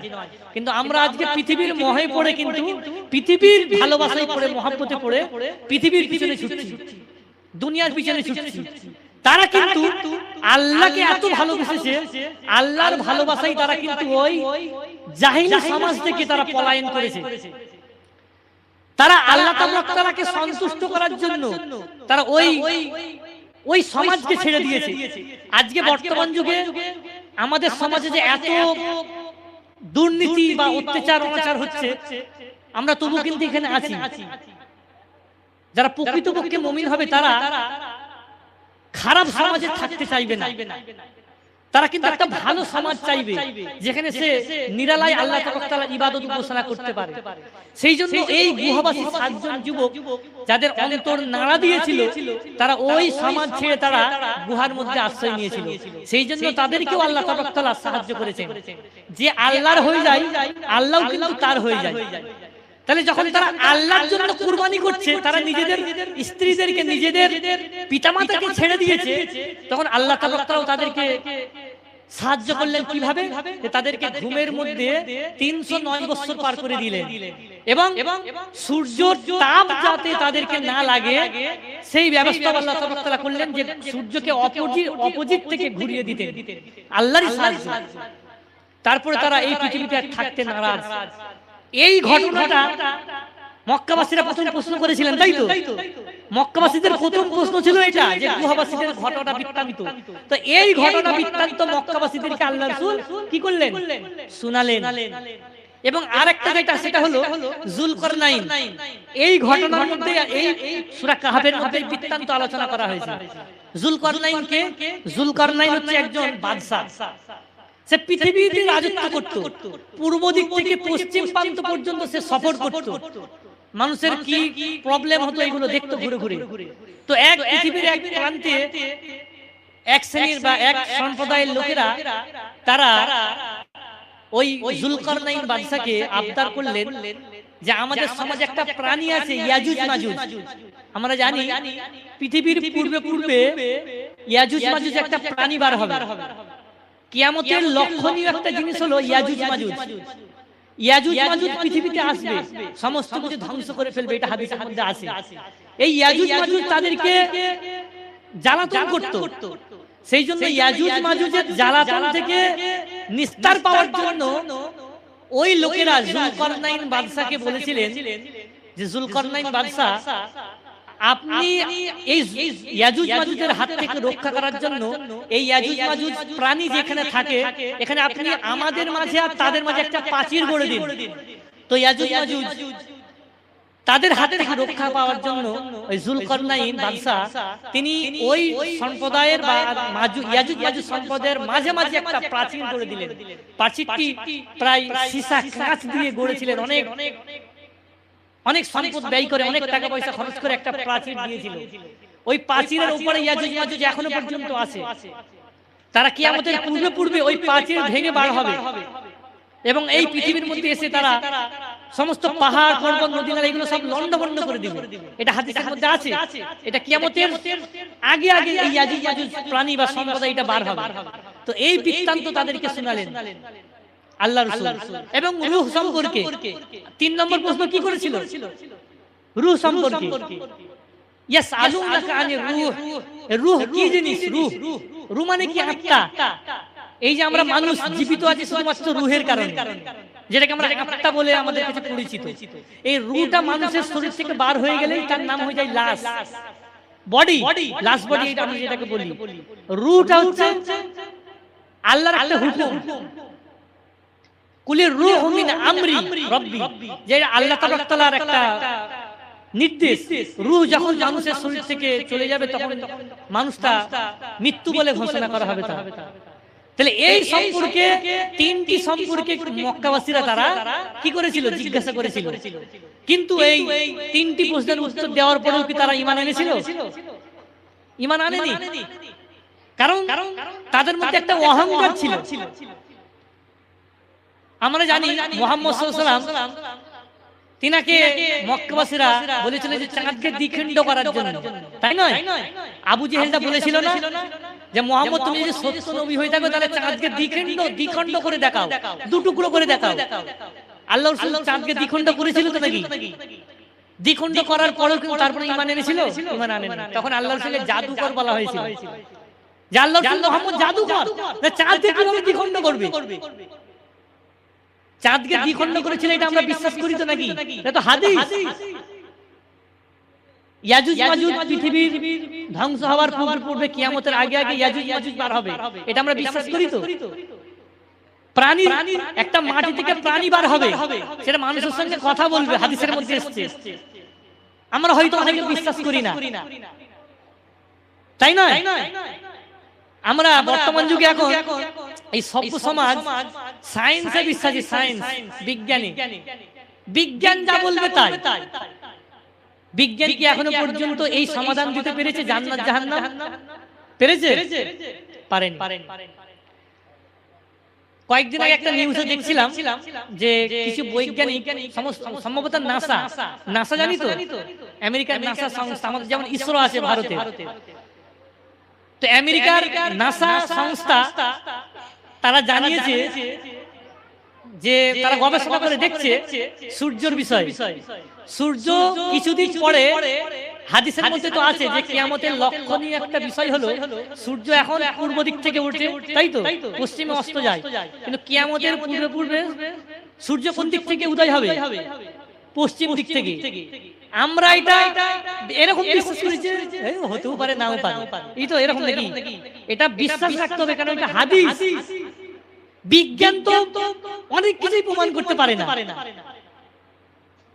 আমরা যেরকম আমরা মাওলানা সাহেব প্রথমে বলছিলেন যে আমরা যে এখন এই যে দ্বীনি মজলিস এখানে ফেরেশতারা বসে আছে তাই নয় এটা বিজ্ঞান প্রমাণ করতে পারবে প্রমাণ করতে মানে কি আমরা বিশ্বাস করব না বিজ্ঞান আজ পর্যন্ত জান্নাত জাহান্নাম আছে এটা প্রমাণ করতে পারেনি তার মানে কি জান্নাত জাহান্নাম সত্যি নেই নাকি আছে অবশ্যই কোরআনে আল্লাহ তাআলা বলেছে হাদিসে আল্লাহ তাআলা বলেছে মানে আছে অবশ্যই কিন্তু আজ যে আমরা সভ্য সমাজ বিজ্ঞানে বিশ্বাসী বিজ্ঞান যা বলবে তাই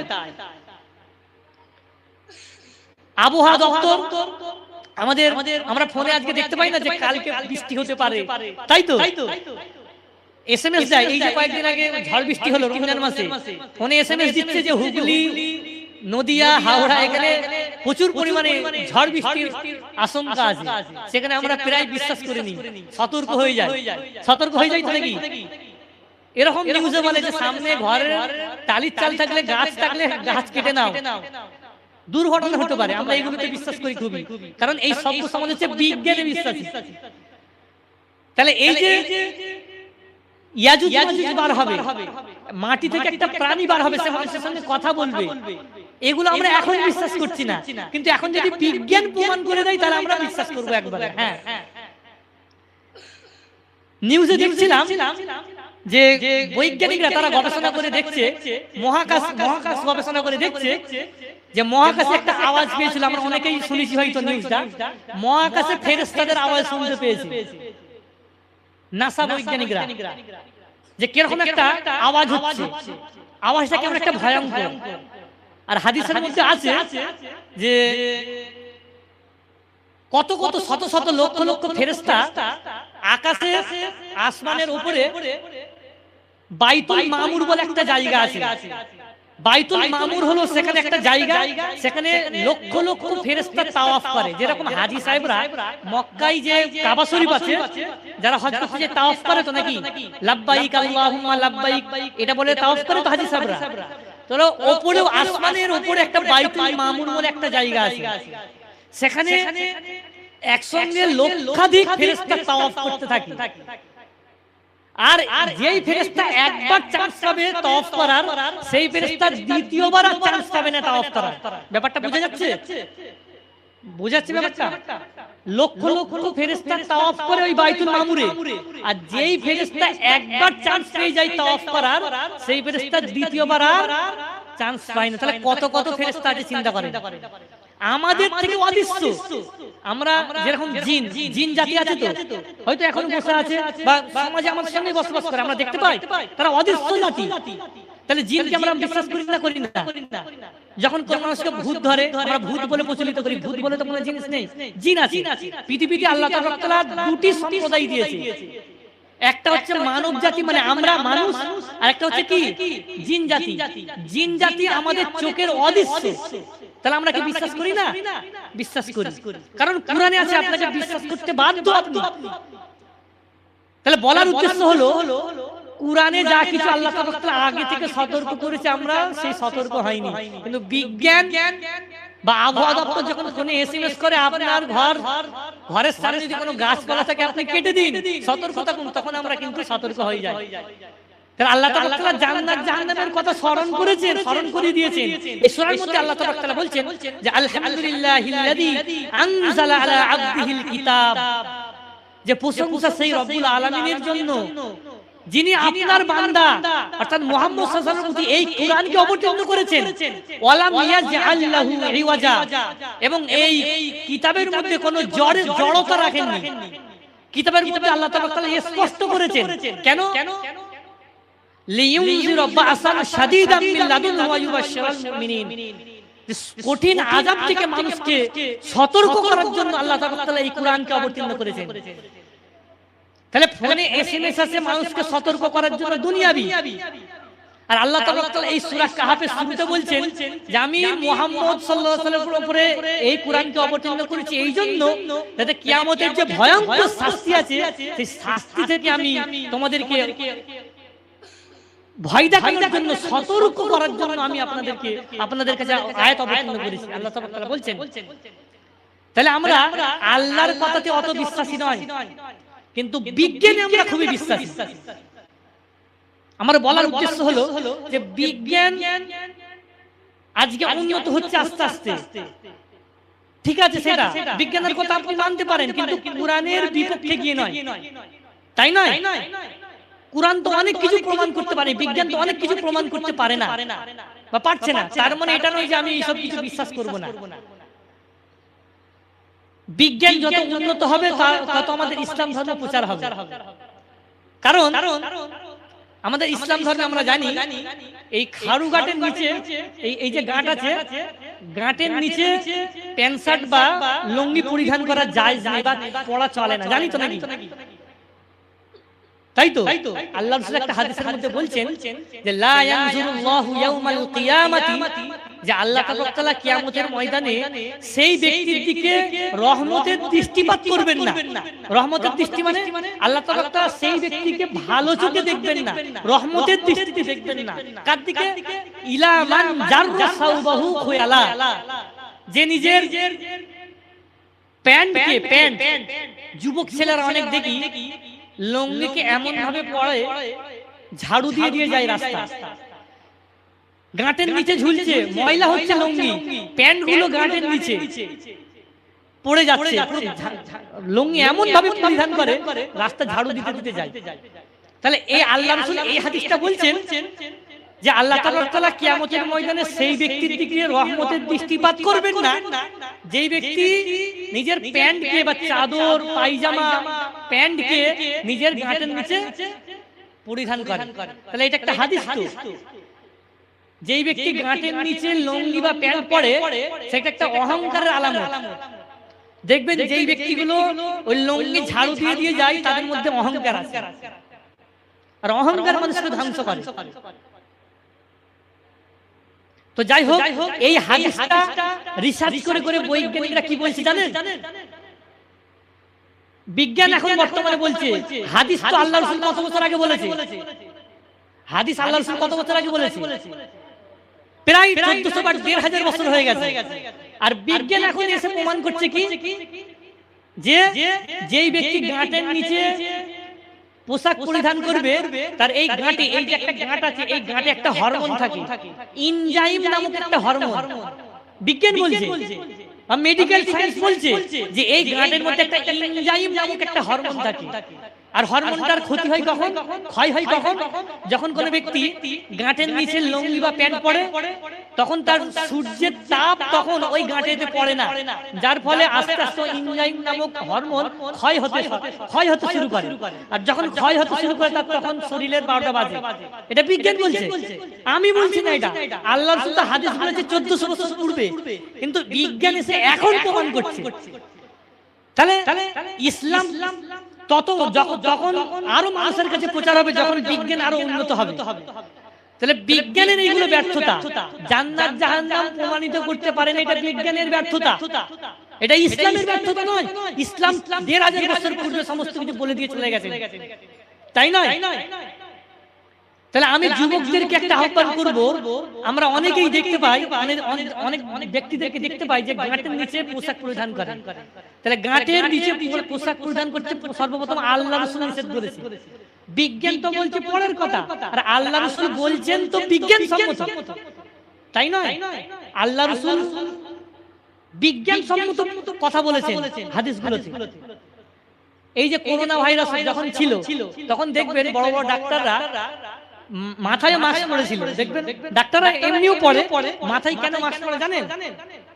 মাথায় অনেক জীবাণু থাকে, ওই জন্য অনেক আলেম ওলামাদেরকে দেখবেন যে পেশাবখানায় বা পায়খানায় গেলে টুপি পরিধান করেন। টুপি পরে যাওয়াই ভালো। আমরা অনেকে বা ছোটবেলায় মনে করতাম এটা, যে পেশাব করছে টুপি মাথায় দিয়ে, এটা আমরা খুব খারাপ মনে করতাম, যে মাথায় টুপি দিয়ে পেশাব করছে, পায়খানা করছে। কিন্তু মাথায় টুপি দিয়ে আল্লাহ রাসূল করতেন পেশাব পায়খানা, কারণ মাথাতে বেশি জীবাণু এসে অ্যাটাক করে, জীবাণু বসে থাকে মাথায়। তাহলে আজকে ডাক্তার বা মেডিকেল সায়েন্স তারা এখন বর্তমান যুগে মাথায় মাস্ক পরছে, কিন্তু আল্লাহ রাসূল কি করতেন? সবসময় টুপি এবং পাগড়ি পরে থাকতেন। তো এটা বিজ্ঞান সম্মত হলো না? হলো তো, হ্যাঁ কি না? তাহলে যারা যেই যুবক ভাইরা আমরা গাঁটের নিচে পোশাক পরিধান করি, সেটা তো আমাদের ক্ষতি তো হচ্ছেই। কিন্তু প্রথম কথা হলো আল্লাহ রাসূল আমাদের নিষেধ করেছেন। আর আল্লাহ রাসূল নিষেধ করেছেন দুটি কারণ, একটা হলো ক্ষতি হয়, আর একটা হচ্ছে অহংকার। অহংকার যেটা মানুষকে তিলে তিলে ধ্বংস করে দেয়, তাই নয়? একজন বাদশা, মনে পড়ে গেল একটা ঘটনা, অহংকারের ভয়াবহ পরিণতি সম্পর্কে একটা ঘটনা মনে পড়লো। যে একটা এলাকায় একজন বাদশা ছিল বা বড় লোক,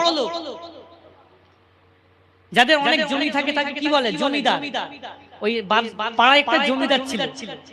জমিদারের একটা সুন্দরী একটা বিবাহ হয়েছিল, সুন্দরী একটা মহিলার সঙ্গে বিবাহ হয়েছিল। তো যখন মহিলার সঙ্গে বিবাহ হয়, তখন তিনি প্রথম দিনে তিনি আর স্ত্রীকে নিয়ে খানচাই, দুজনে খানচাই করে খেতে বসেছে। যখন তখন একজন ভিক্ষুক এসে ভিক্ষা করতে এসেছে ওই জমিদারের কাছে। জমিদারটা ধমক দিয়ে তাকে তাড়িয়ে দিচ্ছে যে আমি এখন নতুন বউ নিয়ে আমি খেতে বসেছি, এখন তোমার সময় হয়েছে এখন ভিক্ষা চাওয়া। তাকে দাবড়ি দিয়ে তাড়িয়ে দিয়েছে। তো কিছুদিন পরে এই জমিদারের সমস্ত জমি দখল হয়ে যায় বা সমস্ত কিছু হারিয়ে যায়, সমস্ত ধন সম্পদ, আল্লাহ তাআলার হয়তো ইচ্ছা ছিল সমস্ত ধন সম্পদ ধ্বংস হয়ে যায়। তখন পরে পাশের গ্রামে বা অন্য একটা এলাকায় আরেকজন ধনী ব্যক্তি ছিল, জমিদার ব্যক্তি। তৎকালীন যুগে তো যার জমি থাকবে সে বড় জমিদার। তো তখন ওই জমিদারের সঙ্গে এই মহিলার বিবাহ ঠিক হয়। কোন মহিলা? এই যে প্রথমে যে জমিদারের সঙ্গে বিবাহ হয়েছিল, তখন বিবাহ ঠিক হয়।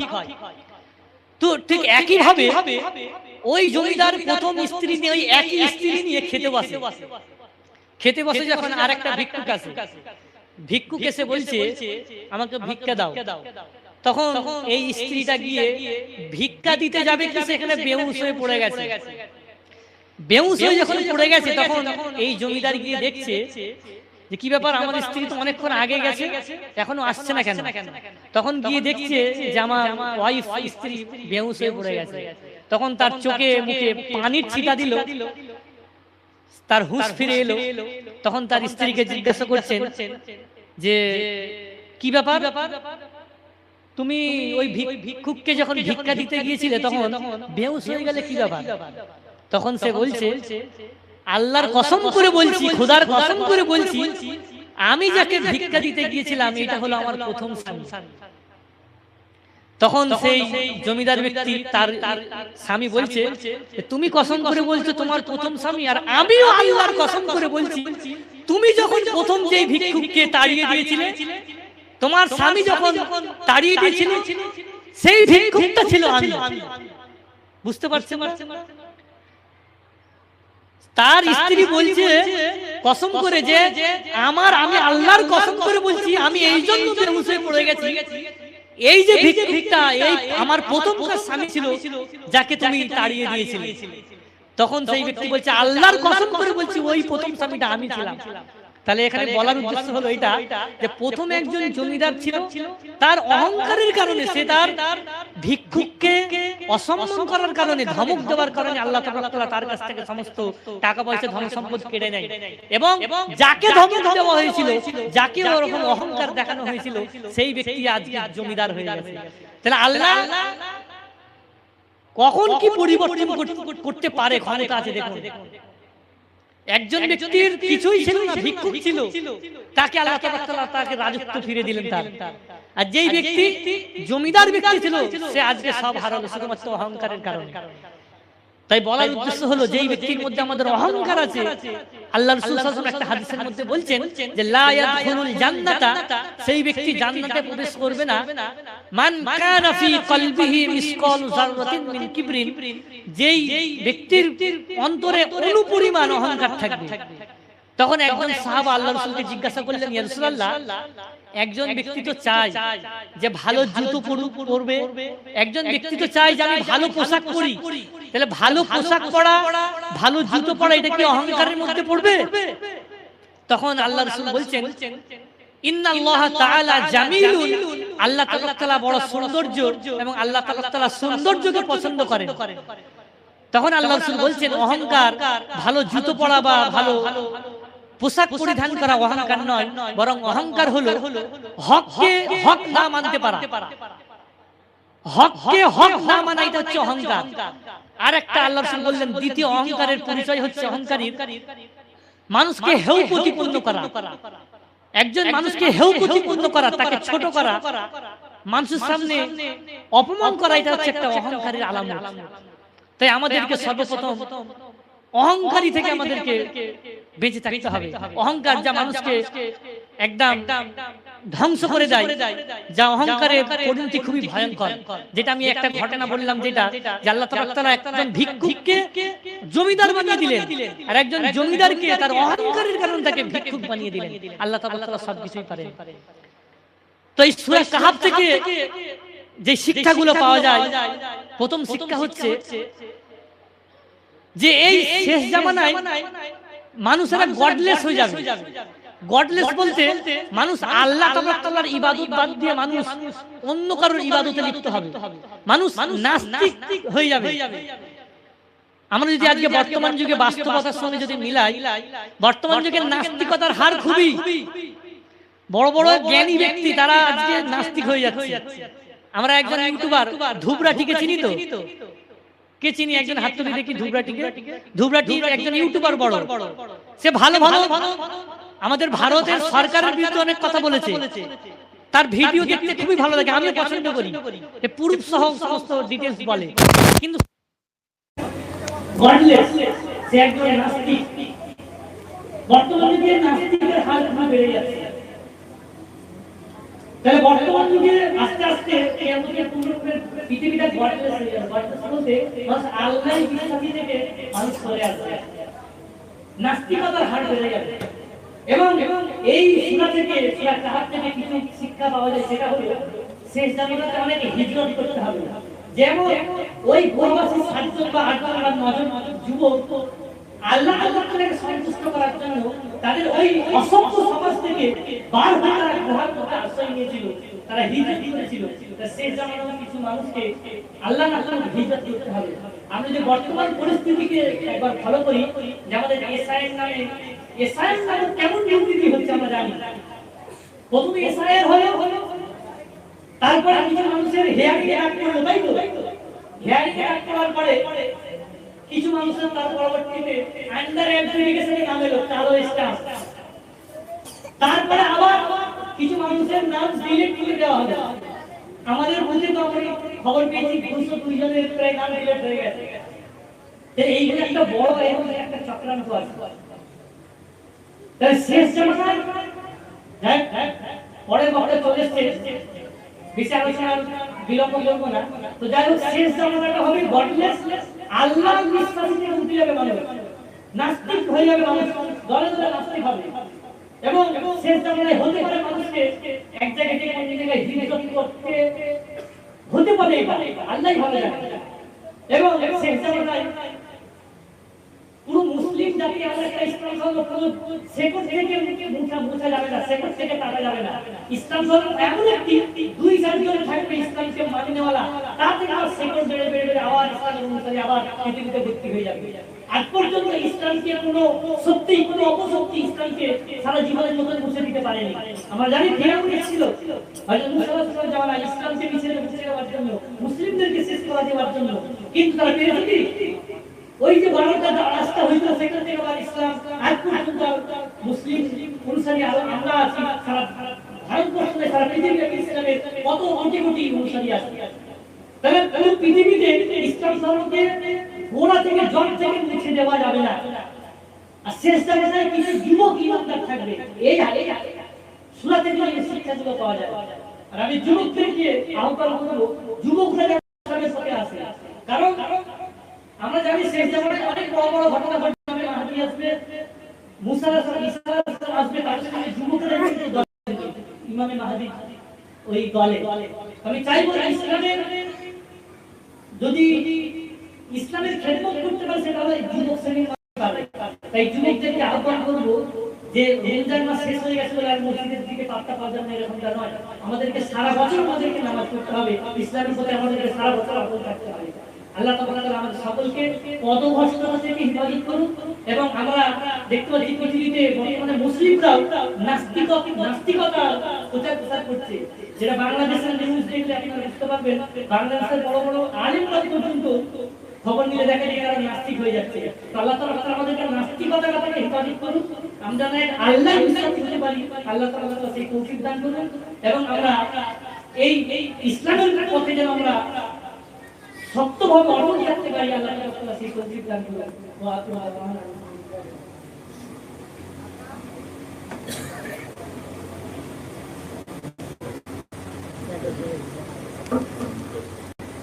আলহামদুলিল্লাহ, ইসলাম অপেক্ষায় আমরা বসেছিলাম, শুধু 24 পরগনা থেকে হযরত জি এসে গেছে। আমরা আশেপাশে ঘোরাফেরা না করে